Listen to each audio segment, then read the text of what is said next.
Buenas tardes. Señor presidente Barack Obama,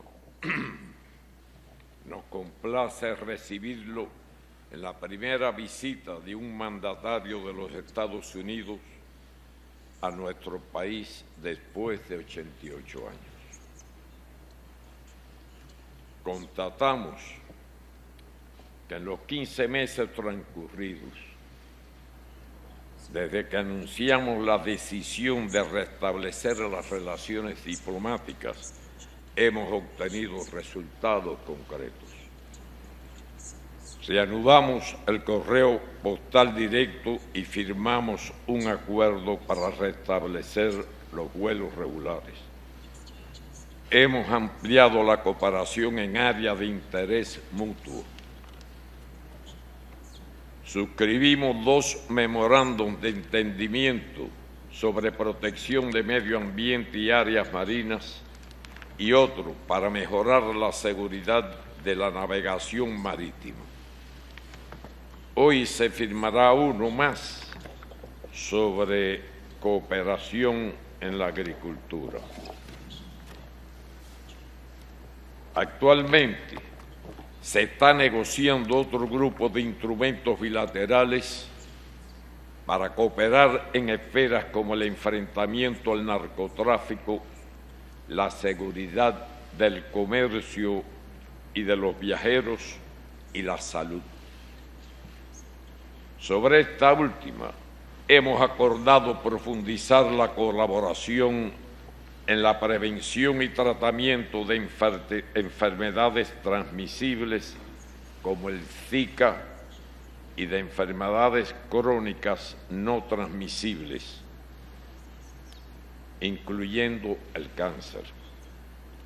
Esta cooperación es beneficiosa no solo para Cuba y los Estados Unidos, sino también para nuestro hemisferio. A partir de las decisiones adoptadas por el presidente Obama para modificar la aplicación de algunos aspectos del bloqueo, empresas cubanas y sus contrapartes estadounidenses trabajan en la identificación de posibles operaciones comerciales que se pudieran concretar en el marco aún restrictivo de las regulaciones en vigor. Algunas se han materializado especialmente en el área de las telecomunicaciones, ámbito en el que nuestro país cuenta con un programa basado en sus prioridades de desarrollo y en la necesaria soberanía tecnológica que garantiza el uso apropiado de estas al servicio de los intereses nacionales.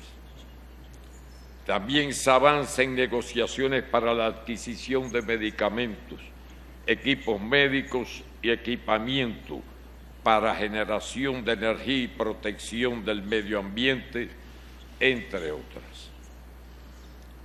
Mucho más pudiera hacerse si se levantara el bloqueo de los Estados Unidos. Reconocemos la posición del presidente Obama y de su gobierno contra el bloqueo y los reiterados llamados que ha hecho al Congreso para que lo elimine. Las últimas medidas adoptadas por su gobierno son positivas, pero no suficientes. Intercambié con el presidente sobre otras medidas que pensamos pueden tomarse para eliminar restricciones aún vigentes y hacer una importante contribución al desmantelamiento del bloqueo. Esto es esencial porque el bloqueo continúa en vigor y tiene componentes disuasivos y efectos intimidatorios de alcance extraterritorial, sobre lo cual le puse algunos ejemplos al presidente para mostrarle sus consecuencias negativas para Cuba y otros estados. El bloqueo es el obstáculo más importante para nuestro desarrollo económico y el bienestar del pueblo cubano. Por eso, su eliminación será esencial para normalizar las relaciones bilaterales. También será beneficioso para la emigración cubana, que desea lo mejor para sus familias y su país. Para avanzar hacia la normalización, también será necesario que se devuelva el territorio ilegalmente ocupado por la base naval de Guantánamo. Ambos temas, por ser los principales obstáculos, fueron abordados una vez más en el editorial publicado el 9 de marzo pasado en el órgano oficial del Partido Comunista de Cuba, y hace solo 4 días en la conferencia de prensa de nuestro canciller Bruno Rodríguez Parrilla, ampliamente divulgado por la prensa. Asimismo, otras políticas debieran ser suprimidas para que pueda haber relaciones normales entre Cuba y los Estados Unidos.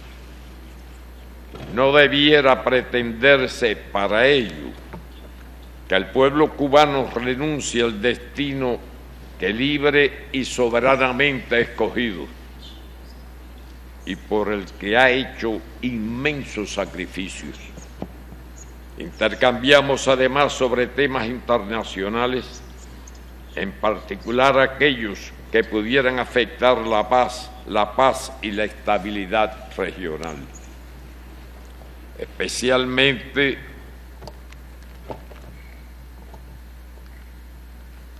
estaba previsto y no hubo tiempo para concluirlo, era abordar nuestra preocupación por la situación de desestabilización que se intenta fomentar en Venezuela, lo cual es contraproducente para el ambiente en el continente, pero lo expreso en esta ocasión.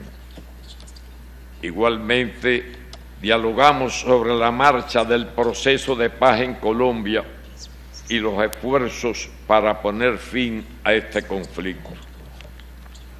Existen profundas diferencias entre nuestros países que no van a desaparecer, pues tenemos concepciones distintas sobre muchos temas, como los modelos políticos, la democracia, el ejercicio de los derechos humanos, la justicia social, las relaciones internacionales, la paz y la estabilidad mundial. Defendemos los derechos humanos. Consideramos que los derechos civiles, políticos, económicos, sociales y culturales son indivisibles, interdependientes y universales. No concebimos que un gobierno no defienda y garantice el derecho a la salud, la educación, la seguridad social, a la alimentación y al desarrollo, el salario igual por trabajo igual y los derechos de los niños.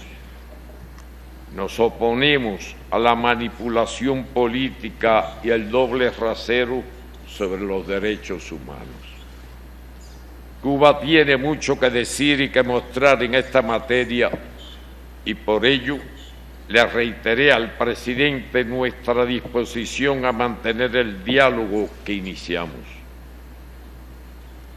El pasado 17 de diciembre del 2014, cuando anunciamos la decisión de restablecer las relaciones diplomáticas, expresé: debemos aprender el arte de convivir de forma civilizada con nuestras diferencias.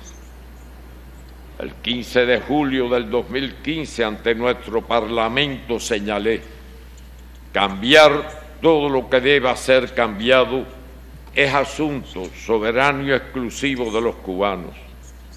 El gobierno revolucionario tiene la disposición de avanzar en la normalización de las relaciones, convencido de que ambos países podemos cooperar y coexistir civilizadamente en beneficio mutuo, por encima de las diferencias que tenemos y seguramente tendremos, y contribuir con ello a la paz, la seguridad, la estabilidad, el desarrollo y la equidad en nuestro continente y el mundo.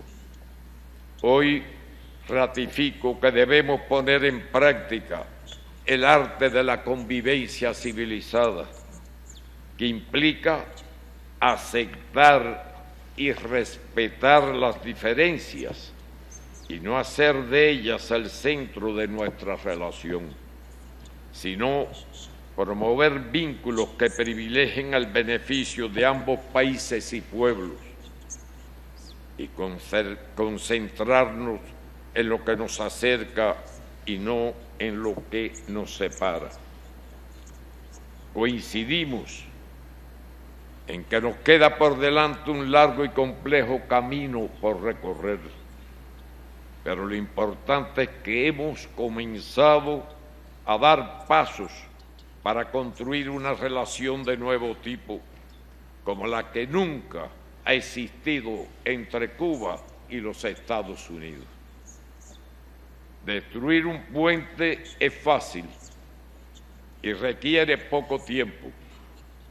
Reconstruirlo sólidamente es una tarea de mucho más y larga, es mucho más larga y difícil. Después de 4 intentos fallidos, en una muestra de voluntad y perseverancia, el 2 de septiembre del 2013, la nadadora estadounidense Diana Nayat logró cruzar a nado el estrecho de la Florida sin jaula ante tiburones. Para esa hazaña de vencer la distancia que separa geográficamente a nuestros países, o por esa hazaña, el 30 de agosto del 2014, bajo los acordes de los signos nacionales de Cuba y los Estados Unidos, fue condecorada con la Orden al Mérito Deportivo otorgado por el Consejo de Estado cubano. Esta proeza contiene un fuerte mensaje.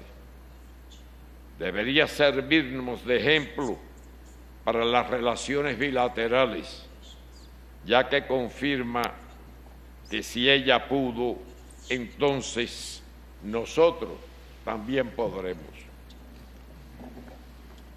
Le reitero al presidente Obama nuestro agradecimiento por su visita y la voluntad del gobierno de Cuba de seguir avanzando en los próximos meses por el bien de nuestros pueblos y países. Muchas gracias.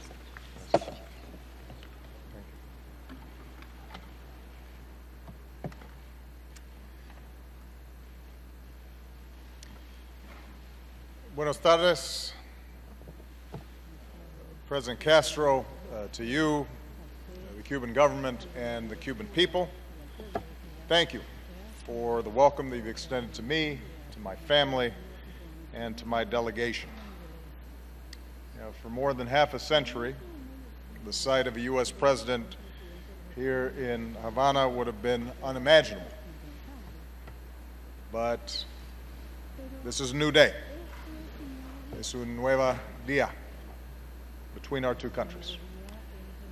With your indulgence, Mr. President, I want to go just briefly off topic because during this weekend I received news that one of our outstanding United States armed service members, Marine Staff Sergeant Louis F. Carden of Temecula, California, was killed in northern Iraq as we assisted the Iraqi government in dealing with ISIL, the terrorist organization there. And I just wanted to give my thoughts and prayers to the family there and those who've been injured. It's a reminder that even as we embark on this historic visit, there are U.S. armed service members who are sacrificing each and every day on behalf of our freedom and our safety. So I'm grateful to them. My wife Michelle and I have brought our daughters. And by the way, they don't always want to go with us. They're teenagers now. They have friends at home and they have things to do, but they wanted to come to Cuba because they understood and we wanted to show them the beauty of Cuba and its people. We were moved by the Cubans who received us yesterday, smiling and waving as we drove in from the airport. We were grateful for the opportunity to experience Old Havana and some excellent Cuban food. Our visit to the cathedral was a reminder of the values that we share, the deep faith that sustains so many Cubans and Americans, and it also gave me an opportunity to express my gratitude to Cardinal Ortega, who, along with His Holiness Pope Francis, did so much to support the improved relations between our governments. This morning I was honored to pay tribute to Jose Marti, not only his role in Cuban independence, but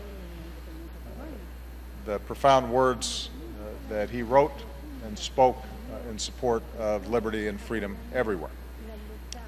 I bring with me the greetings and the friendship of the American people. In fact, I'm joined on this trip by nearly 40 members of Congress, Democrats and Republicans. This is the largest such delegation of my presidency, and it indicates the excitement and interest in America about the process that we've undertaken. These members of Congress recognize that our new relationship with the Cuban people is in the interest of both nations. I'm also joined by some of America's top business leaders and entrepreneurs because we're ready to pursue more commercial ties which create jobs and opportunity for Cubans and Americans alike. And I'm especially pleased that I'm joined on this trip by so many Cuban Americans. For them and for the more than 2 million proud Cuban Americans across the United States, this is a moment filled with great emotion.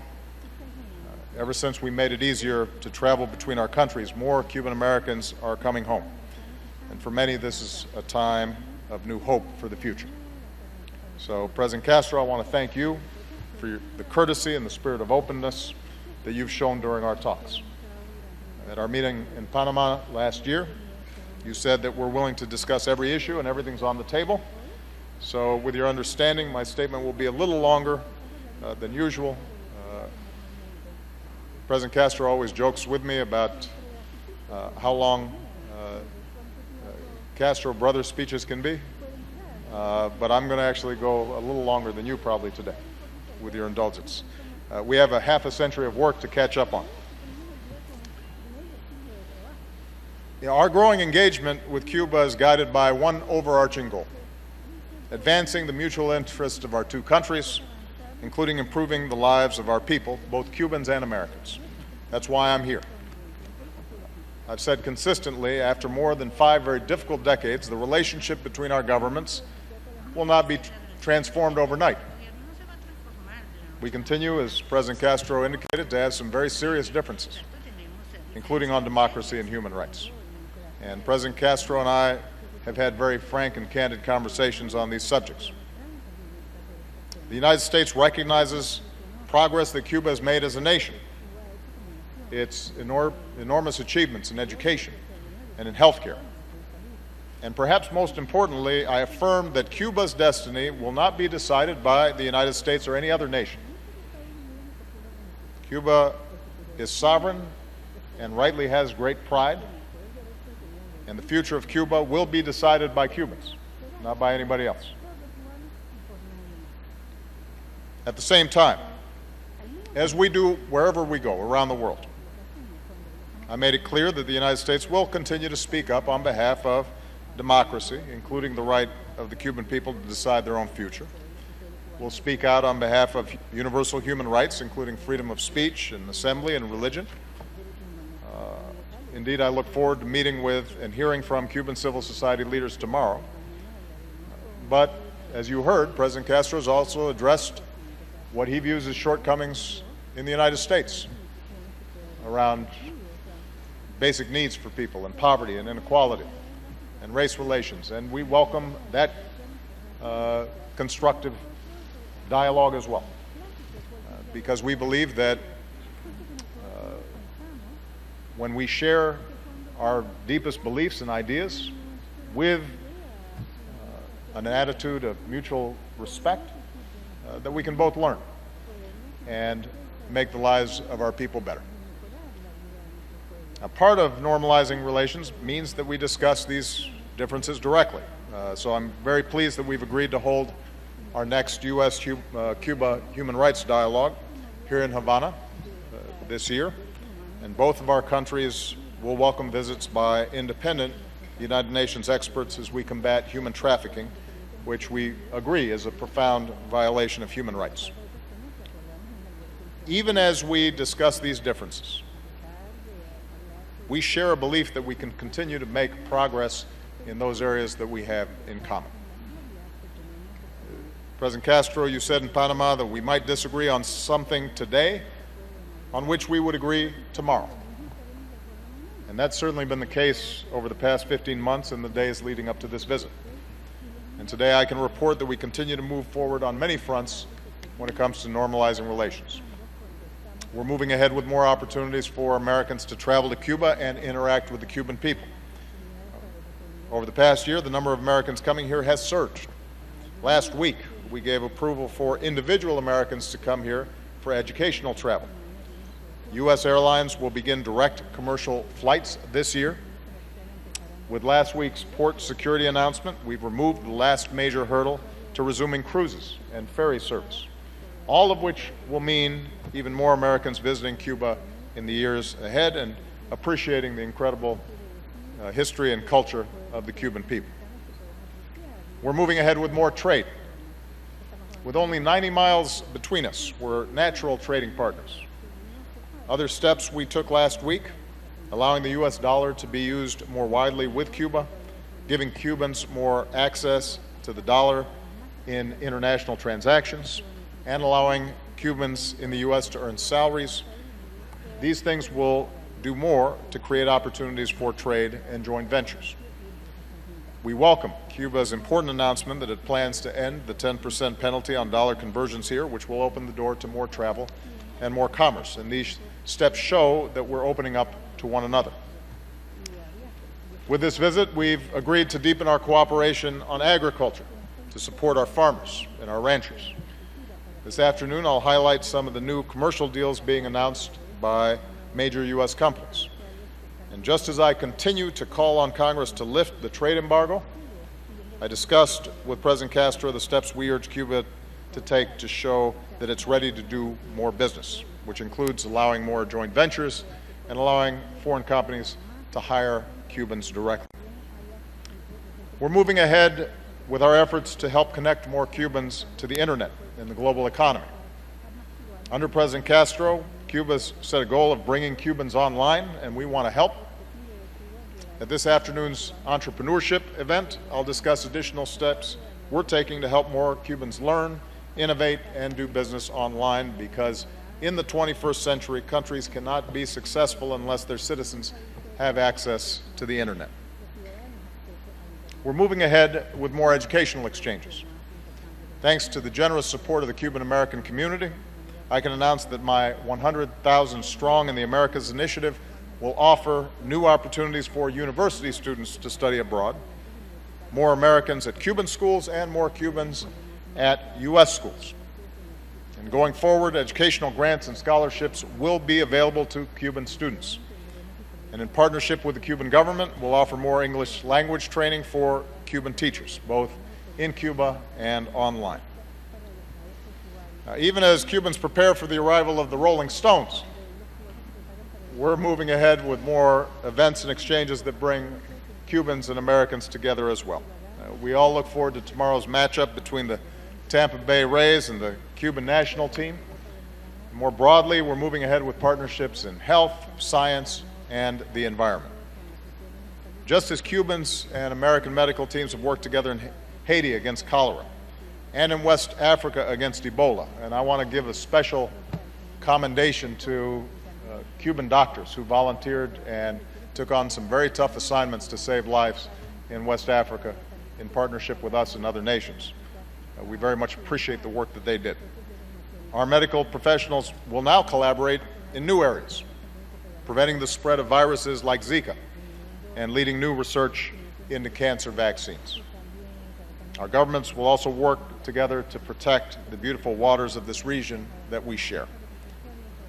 And as two countries threatened by climate change, I believe we can work together to protect communities and our low-lying coasts. And we're inviting Cuba to join us and our Caribbean and Central American partners at this spring's Regional Energy Summit in Washington. And finally, we're moving ahead with our closer cooperation on regional security. We're working to deepen our law enforcement coordination, especially against narco-traffickers that threaten both of our peoples. I want to thank President Castro and the Cuban government for hosting peace talks between the Colombian government and the FARC, and we remain optimistic that Colombians can achieve a lasting and just peace. And although we did not have an extensive discussion of Venezuela, we did touch on the subject, and I believe that the whole region has an interest in a country that is addressing its economic challenges, is responsive to the aspirations of its people, and is a source of stability in the region. That is, I believe, an interest that we should all share. So again, President Castro, I want to thank you for welcoming me. I think it's fair to say that the United States and Cuba are now engaged across more areas than any time during my lifetime. And with every passing day, more Americans are coming to Cuba, more U.S. businesses and schools and faith groups are working to forge new partnerships with the Cuban people. More Cubans are benefiting from the opportunities that this travel and trade bring. As you indicated, the road ahead will not be easy. Fortunately, we don't have to swim with sharks in order to achieve the goals that you and I have set forth. As you say here in Cuba, echar para delante. Despite the difficulties, we will continue to move forward. We're focused on the future, and I'm absolutely confident that if we stay on this course, we can deliver a better and brighter future for both the Cuban people and the American people. So, muchas gracias. Thank you very much. Pasamos ahora a una breve sesión de preguntas y respuestas. Ruego a los periodistas identificarse y hacer uso de los micrófonos ubicados en la sala. Una primera pregunta del presidente Barack Obama. Sí. First question, Jim Costa. Gracias, President Castro, para su hospitalidad en La Habana. And thank you, Mr. President. In your meeting with President Castro, what words did you use to urge him to pursue democratic reforms and expand human rights here in Cuba? Will you invite President Castro to the White House? We know he's been to New York. And why did you not meet with Fidel Castro? And President Castro, mi padre es cubano. Él se fue para los Estados Unidos cuando era joven. My father's Cuban. He left for the United States when he was young. Ve una dirección nueva y democrática para su país. Do you see a new and democratic direction for your country? Y, por favor, señor, ¿por qué tiene prisioneros políticos cubanos? Why do you have Cuban political prisoners? ¿Y por qué no los suelta? Y, por favor, una pregunta más. ¿A quién prefiere? Hillary Clinton or Donald Trump? Gracias.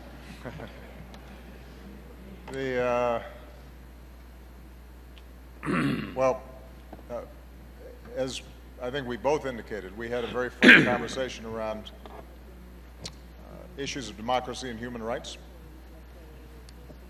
Our starting point is that we have two different systems of government, two different economies, And we have decades of profound differences, both bilaterally and internationally.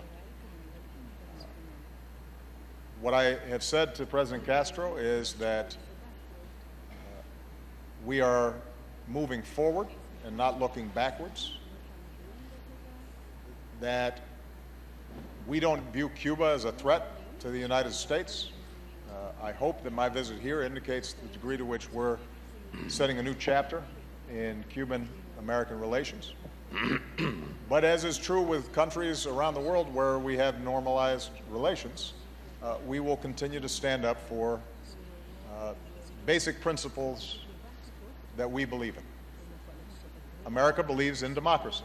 We believe that freedom of speech and freedom of assembly and freedom of religion are not just American values, but are universal values. They may not express themselves exactly in the same way in every country. They may not be enshrined in the founding documents or constitutions of every country the same way or protected legally in exactly the same ways, but the impulse, the human impulse towards freedom, the freedom that Jose Marti talked about, we think is a universal longing.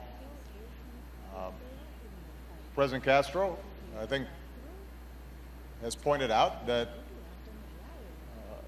in his view, making sure that everybody's getting a decent education or health care, has basic security in old age, that those things are human rights as well. I personally would not disagree with that. But it doesn't detract from some of these other concerns.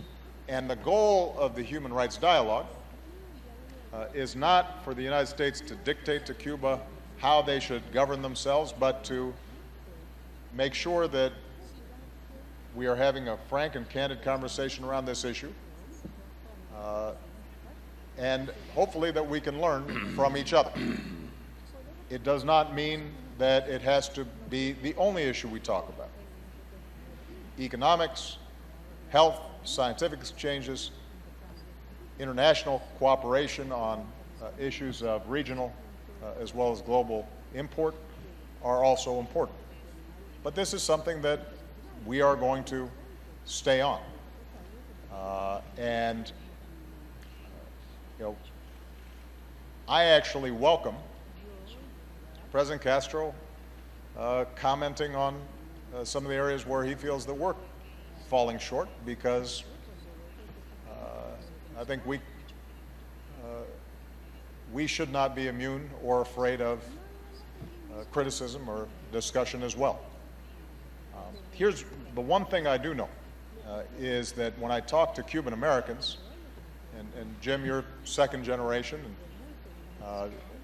and so I think I speak not for you directly, but for many that I talk to around the United States. I think there's enormous hope that there can be reconciliation, and the bridge that President Castro discussed can be built between the Cuban American community and Cubans here. There are family ties and cultural ties that are so strong, and I think everyone would benefit from those ties being reestablished. One of the impediments to strengthening those ties is these disagreements around human rights and democracy. And to the extent that we can have a good conversation about that and to actually make progress, that I think will allow us to see the full flowering of a relationship that is possible. In the absence of that, I think it will continue to be a very powerful irritant. And you know, this is not unique to U.S.-Cuban relations. It's one that, as you know, I have conversations with when we go to bilateral meetings with some of our very close allies, as well as countries that we don't have as close of a relationship to. But I think it is something that, that matters. And I've met with people who've been subject to arbitrary detention, and That's something that I generally have to speak out on because I hear from them directly and I know what it means for them. Go ahead. Excuse me.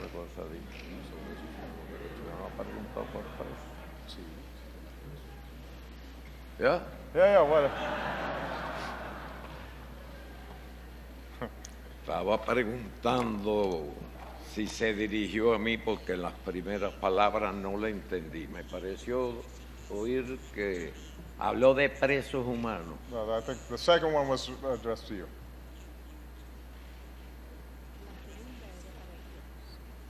Ah, preso. And Trump and Hillary. ¿A quién? ¿A él o a mí? Para él, para su, señor presidente Castro. ¿Qué dijo de los presos políticos? ¿Qué pregunta concreta hizo de los presos políticos? Sí, sí. Si hay presos políticos. Preguntó si hay presos ¿Por qué políticos. su país tiene prisioneros políticos cubanos? Está bien, ¿Y es la por qué única que no te lo voy a suelta? permitir. Dame la lista ahora mismo de los presos políticos para soltarlos. Menciónala ahora. ¿Qué preso político? Dime el nombre o los nombres. O cuando concluya la reunión me da una lista con los presos. Y si hay esos presos políticos, antes de que llegue la noche van a estar sueltos. Ya. Una Otra pregunta. pregunta. ¿Y Donald Trump o Hillary Clinton, presidente Castro? Una pregunta al presidente Raúl. Boris. Saludos para el presidente Obama y para el Yo presidente. todavía no puedo votar en los Estados Unidos.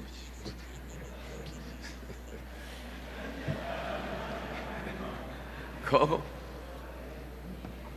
Una pregunta para el presidente Raúl Castro, Boris Fuentes, de la televisión cubana.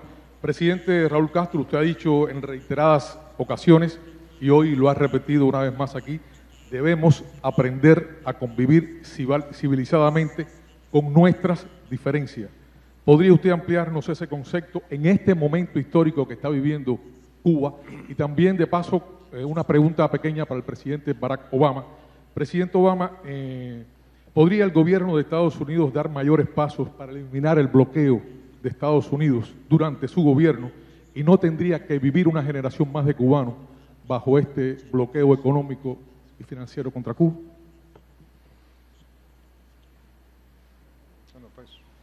Para mí fue la primera.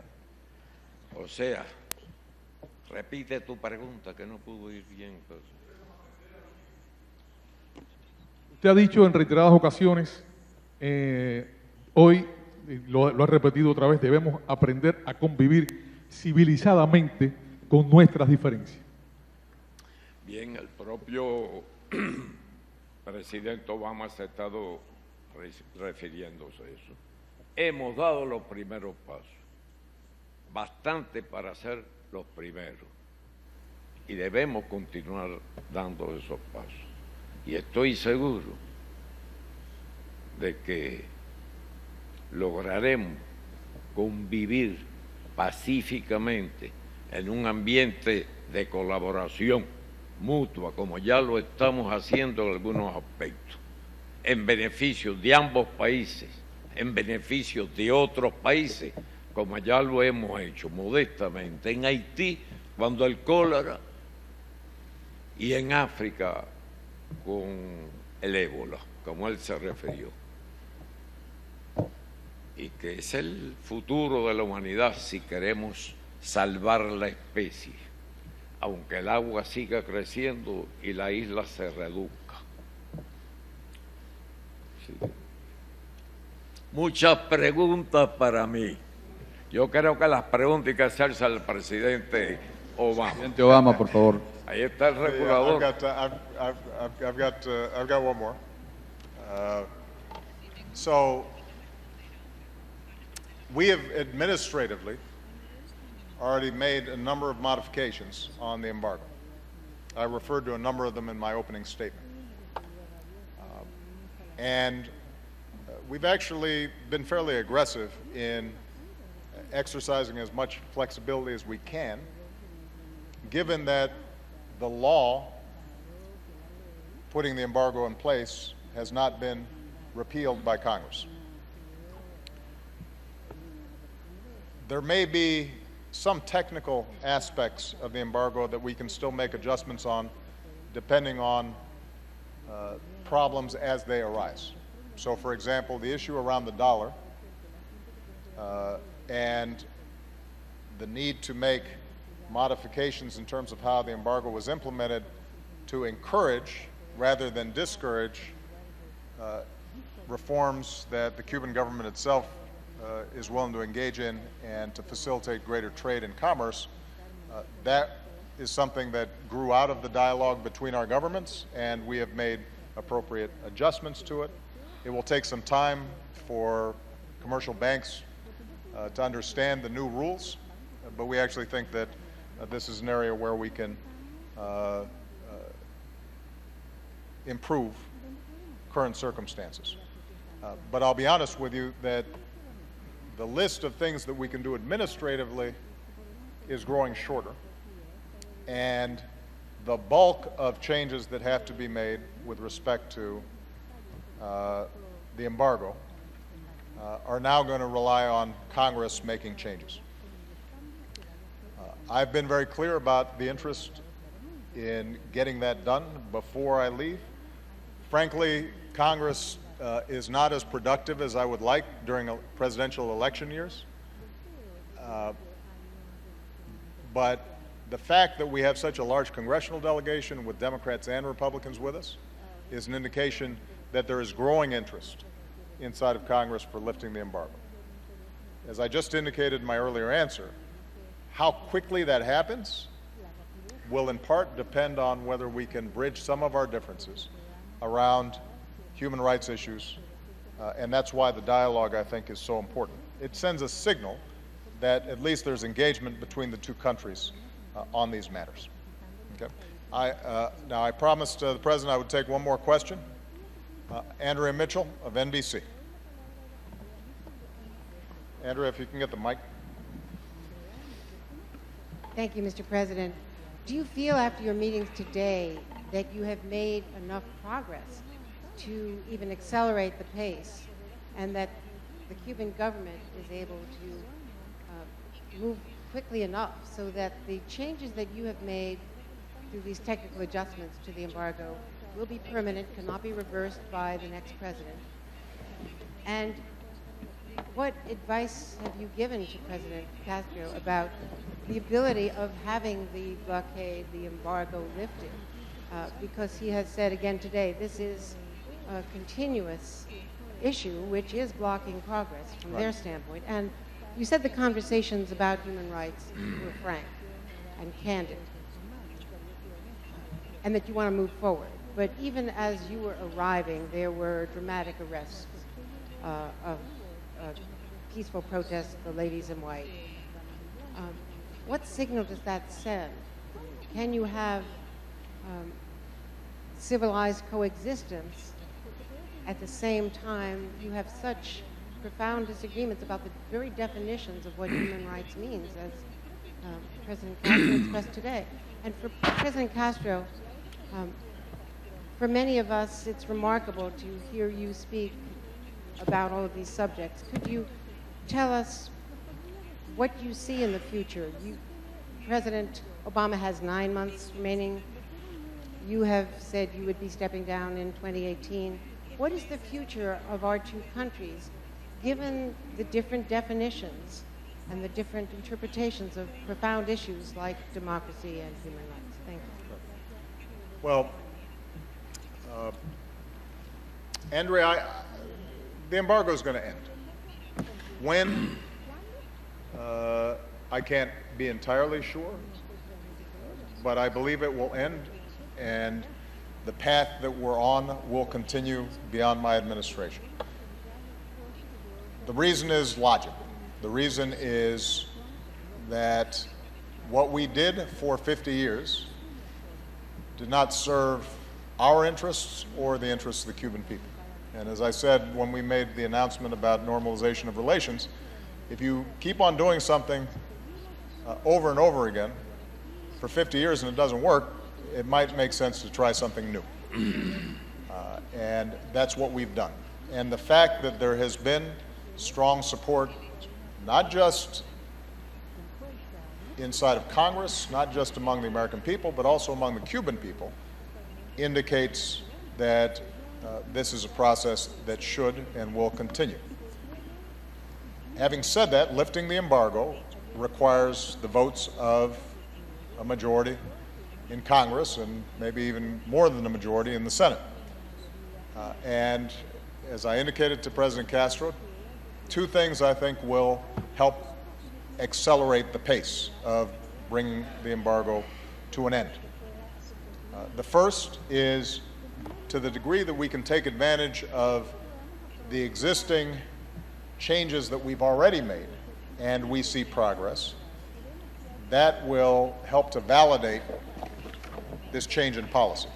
So, for example, we have said that it is no longer a restriction on U.S. companies to invest in helping to build internet and broadband infrastructure inside of Cuba. It is not against U.S. law, as it's been interpreted by the administration.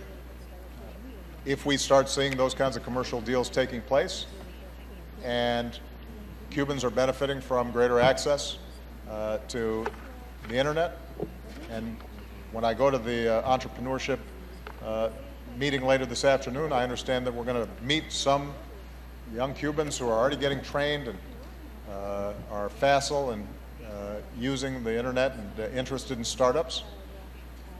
That builds a constituency for ending the embargo. If we build on the work that we're doing in agriculture, and you start seeing more U.S. farmers interacting with Cuban farmers, and there's more exports and imports, that builds a constituency, and the possibility of ending the embargo increases. So hopefully taking advantage of what we've already done will help. And the second area, which we've already discussed extensively, is the issue of human rights. People are still concerned about that inside of Cuba. Now, keep in mind, I've got fierce disagreements with the Chinese around human rights. I'll be going to Vietnam later this year. I have deep disagreements with them as well. You know, when we first visited Burma, people questioned whether we should be traveling there because of long-standing human rights violations in our view.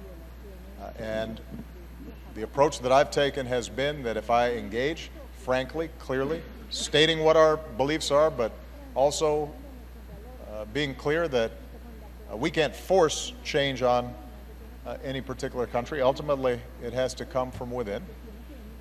Then that is going to be a more useful strategy than the same kinds of rigid disengagement that for 50 years did nothing. I guess ultimately what this comes down to, Andres, I have faith in people. I think that if you meet Cubans here and Cubans meet Americans and they're meeting and talking and interacting and doing business together and going to school together and learning from each other, then they'll recognize people are people. And in that context, I believe that change will occur.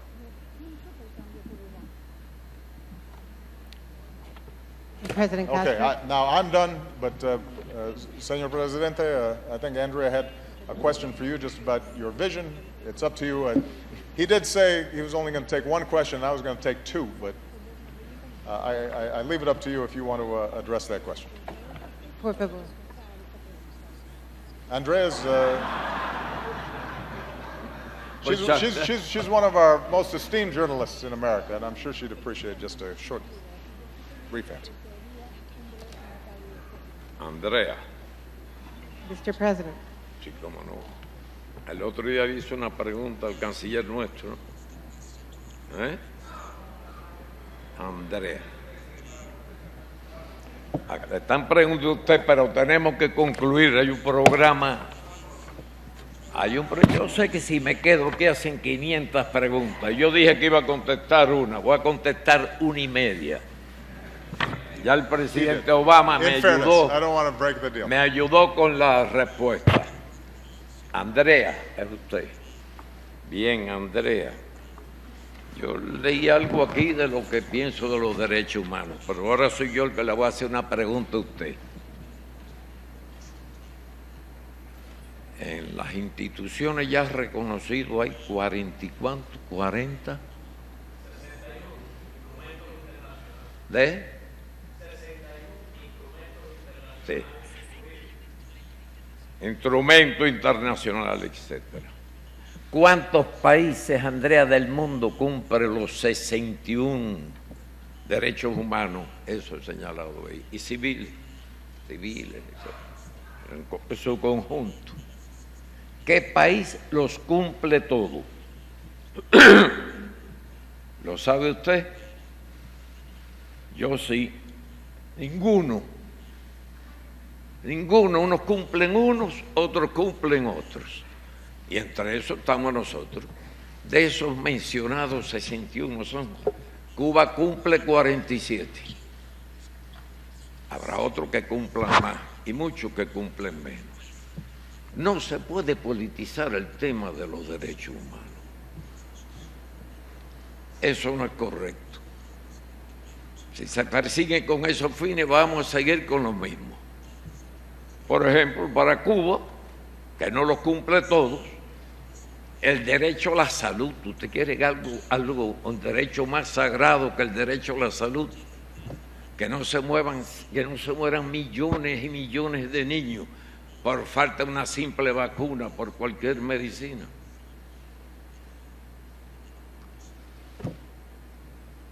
Por ejemplo, ¿usted está de acuerdo con el derecho a la enseñanza gratuita para todos los nacidos en cualquier país? Creo que hay muchos países que no consideran eso un derecho humano. En Cuba, empezando que todos los niños nacen en hospital y ese mismo primer día son inscritos. Porque cuando las madres están en un estado avanzado de su embarazo, se les conduce a los hospitales muchos días antes, o en algunas casas o locales adjuntos, muchos días antes del parto, para que todos nazcan en hospitales, no importa en qué isla la montaña viva, ni sus condiciones económicas. Tenemos también otros muchos derechos. Derecho a la salud, derecho a la enseñanza. Usted considera, por ejemplo, el último ejemplo que le voy a sacar, o le voy a exponer. ¿Usted cree que por un trabajo igual un hombre gane más que una mujer solo por ser mujer? Bueno, pues en Cuba la mujer gana igual que el hombre si hace igual trabajo. Le puedo enumerar decenas y cientos. Es decir, que no se puede estar utilizando ese argumento, pienso yo, en la confrontación política, que no es justo, no es correcto. No quiero decir que no es honesto, eso forma parte de las confrontaciones. Vamos a trabajar para que todos podamos cumplir todos los derechos humanos. Eso es así. Igual que hablar de presos. Yo voy a terminar porque fue un compromiso de terminar puntual.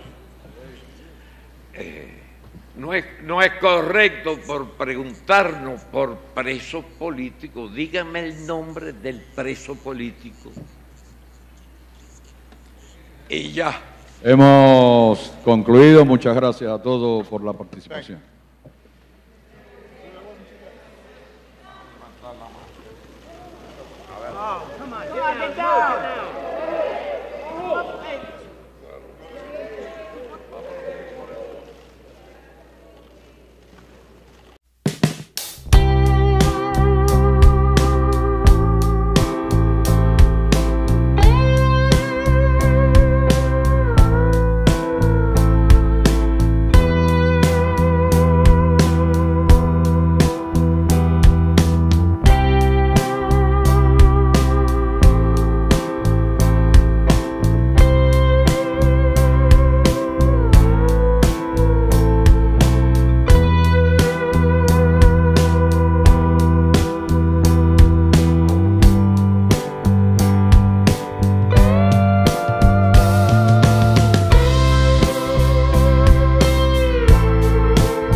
Hi-ho, the child takes the nurse.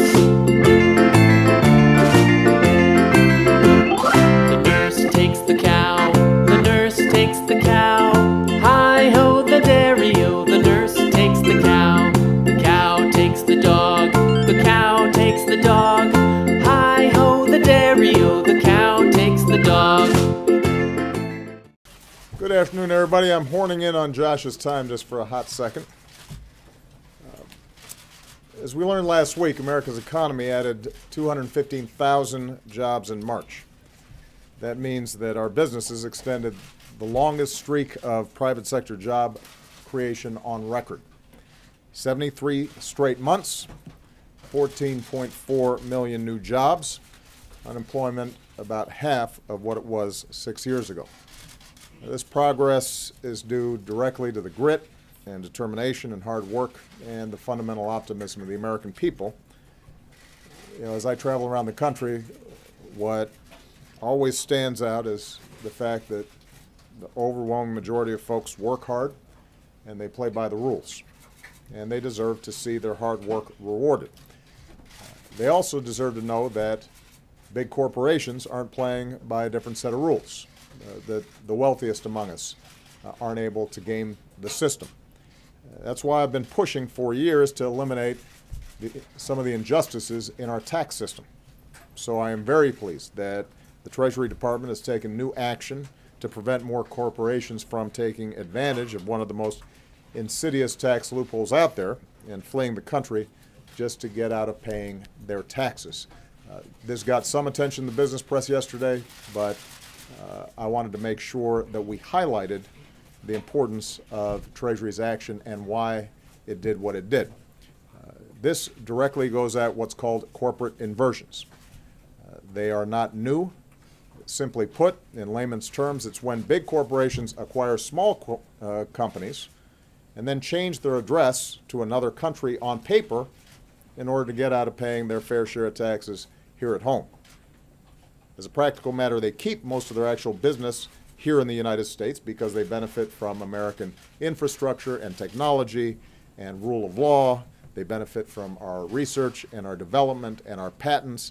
They benefit from American workers who are best in the world, but they effectively renounce their citizenship.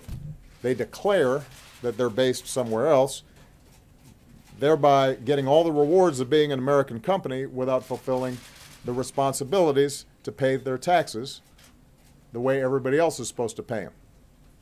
When companies exploit loopholes like this, it makes it harder to invest in the things that are going to keep America's economy going strong for future generations. It sticks the rest of us with the tab, and it makes hardworking Americans feel like the deck is stacked against them. So this is something that I've been pushing for a long time. Since I became president, we've made our tax code fair, and we've taken steps to make sure our tax laws are actually enforced, including leading efforts to crack down on offshore evasion. I will say that it gets tougher sometimes when the IRS is starved for resources and squeezed by the congressional appropriation process so that there are not enough people to actually pay attention to what all the lawyers and accountants are doing all the time. But we have continued to emphasize the importance of basic tax enforcement. In the news over the last couple of days, we've had another reminder in this big dump of data coming out of Panama that tax avoidance is a big global problem. It's not unique to other countries because, frankly, there are folks here in America who are taking advantage of the same stuff. A lot of it's legal, but that's exactly the problem.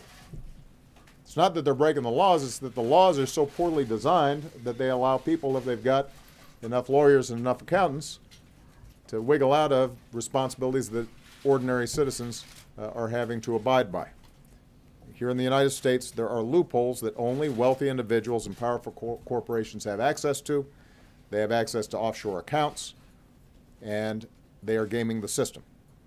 Middle-class families are not in the same position to do this.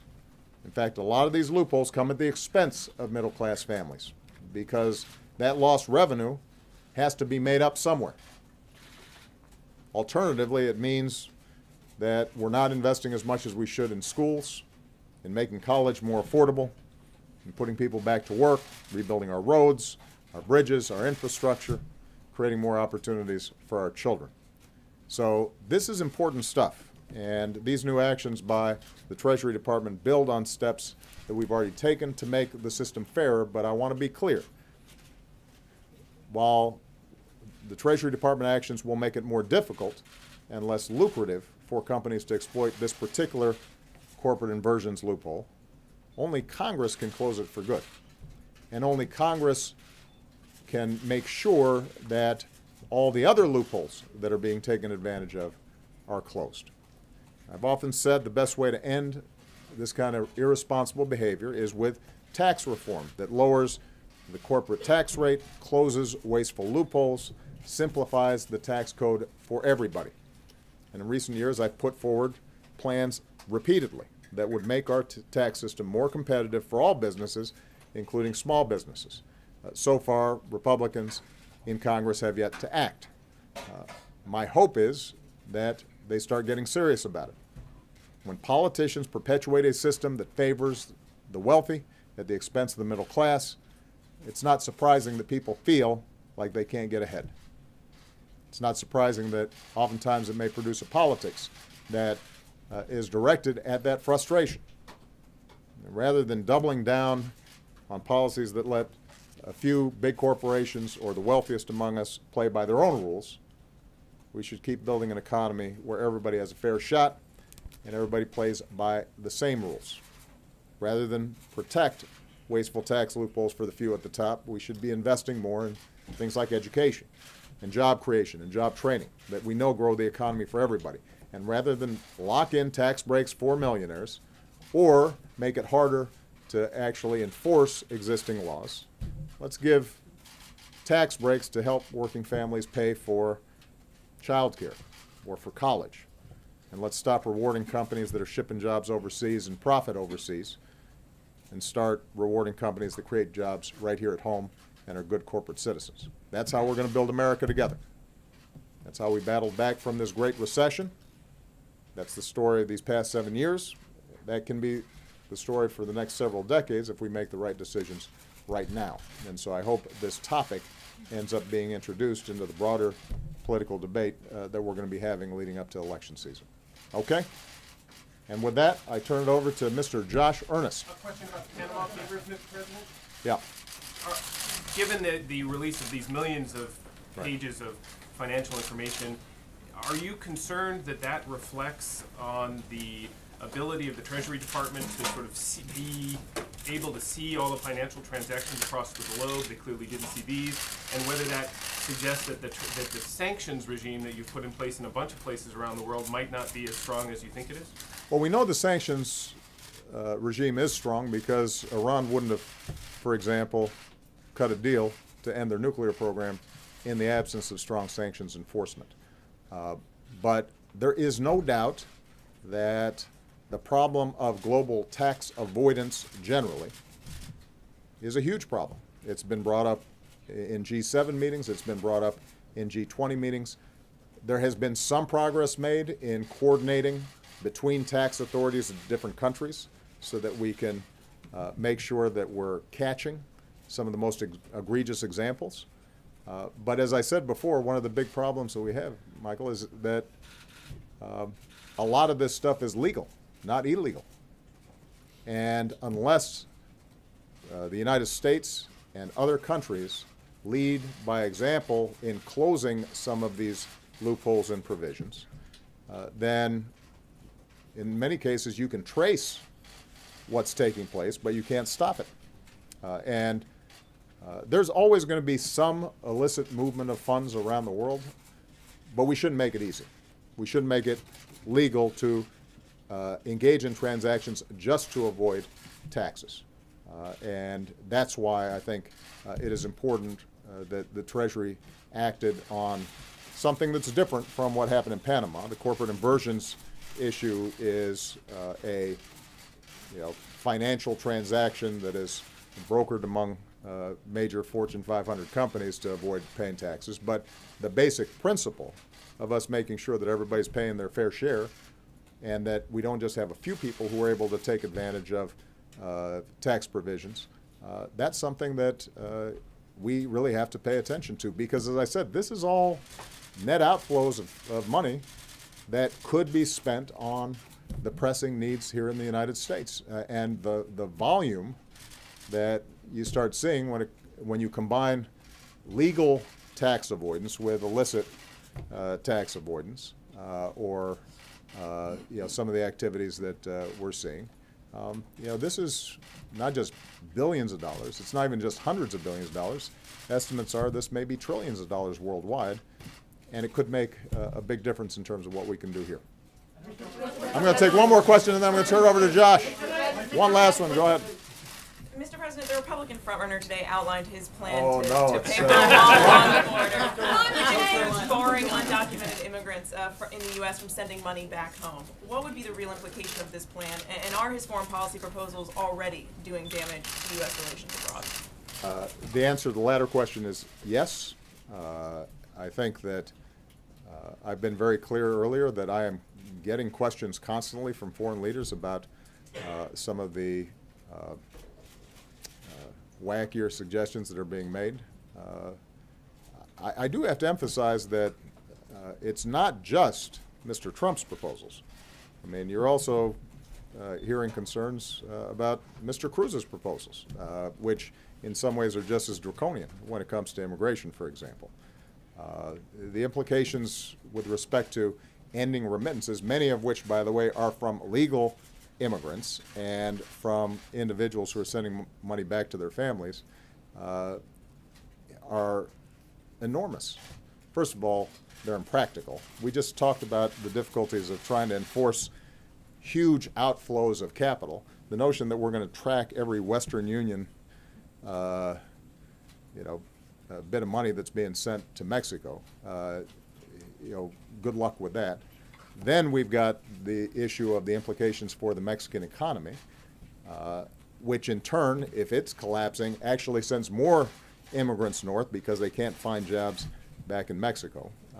But this is just one more example of something that is not thought through and is primarily put forward for political consumption.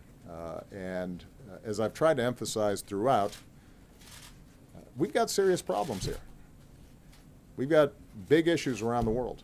People expect the President of the United States and the elected officials in this country to treat these problems seriously, to put forward policies that have been examined, analyzed, are effective, where unintended consequences are taken into account.